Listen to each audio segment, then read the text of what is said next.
The ICFA University Meghalaya admission open 2024. The university offers program courses in the schools of management, humanities, social sciences and science and technologies for both undergraduate and postgraduate programs, UG and PG programs. Full-time campus programs offered under the undergraduate programs are BBA, BCA, BCom, BTTM, BA, Economics, Political Science, English and Education. For PG programs are MBA, MCom, MTTM, MCA, MA, Political Science, English and Education, MA Khasi, MSW and MA Music. For further information and details, visit or contact the ICFA University Meghalaya Shillong Campus, Powerville near Shillong Law College, Dhangati, Meghalaya. Phone number 0364 222 0057 94851 58603 700 505 7728 8794 250646. At the Cabinet meeting held on the 19th of July 2024, two main items of the agenda were discussed. Chief Minister Conrad K announced during a media briefing that the Cabinet has approved the renaming of around 10 roads and 2 buildings in the state. Additionally, the Cabinet cleared a project proposal from Varun Beverages Limited offering incentives for investments exceeding rupees 100 crores. A total of rupees 300 crores has been allocated for setting up plants for Pepsi products, fruit pulp and fruit juice at the Mendipathar Industrial area. Renaming of roads, villages, etc. And there are a large number, approximately about 11 6 roads and about 2 locations were cleared. At the same time, there were new proposals that have come up, another 4 of them. So about total 10 roads were renamed and 2 different buildings were also renamed. There's quite a large number of them, so you want me to go through all of them? All the names? Yes. Or we'll send it to you later? Okay, I'll just give you a few of them so that there's some idea.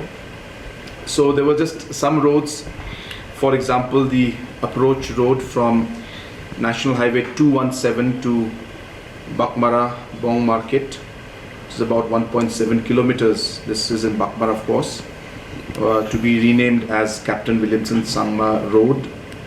Then also the Raitong building is proposed to be named as Lumshilong building. There's a proposal for the road from Sora Gate Nongsaulia via Saitsopen to Mosmai Road is proposed to be named as U. Thomas Jones Road.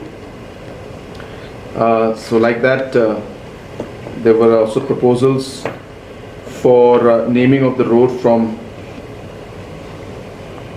Maukar Community College to Jayo. Maukar Community Hall, to Jayao Langshaning Community Hall, approximately 800 meters, to be named as Dr. Hugh Gordon Roberts Road. Then the GNM School of Nursing Nongpo to be named as GNM School of Nursing Pahamsiam Nongpo. Similarly, there were some proposals that had come up. For example, the road in Tura from the PA Sangma Road going towards the Holy Cross Hospital, which was earlier named as the Holy Cross Road, will be named as Bishop Mamalasari Road, late Bishop George Mamalasari Road. That also has been finalized. This, of course, is in memory of late Bishop Mama, who was the person who had conceptualized the Holy Cross Hospital, and of course it's in memory of him. So this road is being named from Holy Cross Hospital Road to Bishop George Mamalasari Road. So like that, there are many other roads that are there. So we'll send the whole list to all of you. It will take too much time for me to go through all the details. The second agenda was regarding the clearance of the project proposal given by Varun Beverages Limited. This is the company that runs the PepsiCo plants, and this is a proposal of 200 crore plant in terms of the Pepsi products, and an additional 100 crores investment in terms of fruit pulp and fruit juice investment in the same campus. And this is a proposal of total of 300 crores of investment. The plant is being proposed to put up in the Mendipathar Industrial area. And the cabinet decision or cabinet meeting was to clear customized incentives, which as per the Meghalaya industrial policy of 2024, we have provisions where investments over 100 crores, certain special incentives can be given. And this is again in line with what many other state governments have done. So in this line, we have also decided to support this particular customized incentive as per the policy of the state government. And in this an amount of close to 30% more capital investment subsidy, which they had requested over and above the normal amount that is given. Another additional amount of 30% more is being added to that capital subsidy.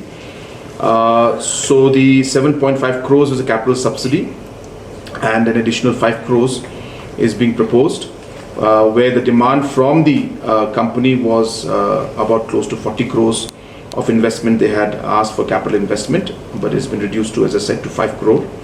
Second was the incentive they had requested for interest subvention. Again, this is in line with what many other state governments do, and we have agreed to give 2% interest subvention in this. At the same time, the GST amount that is there, which normally there is a reimbursement of the GST. Again, it's in line with the Unnati scheme and also with the schemes from other state governments, where the reimbursement was asked for about 300%. We have reduced that, and we have agreed to a 200% investment or return of the SGST. That means the state GST tax collection that takes place. In other states, the amount goes up to even 300%. So we had brought it down and agreed to 200%. So these were the few incentives that we had agreed on giving to them additionally over and above the normal incentives which we are giving to other plants. As I said, this is a special category because it's investment over 100 crores. There's a 300 crore plant. Important thing to remember also in this is that not only will they start packaging the Pepsi products out here, but they will also be having a plant and a line to produce local pineapple as well as other juice using the local fruits that are available in the state, and that will be a great advantage for the state.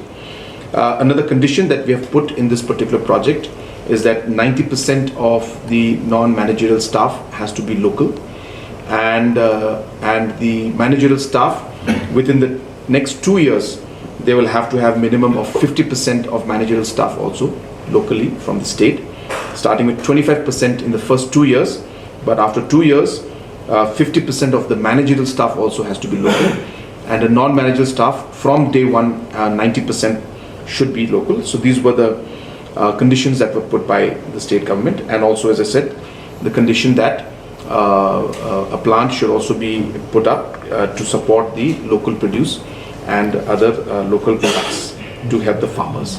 So this was the second decision that was made today.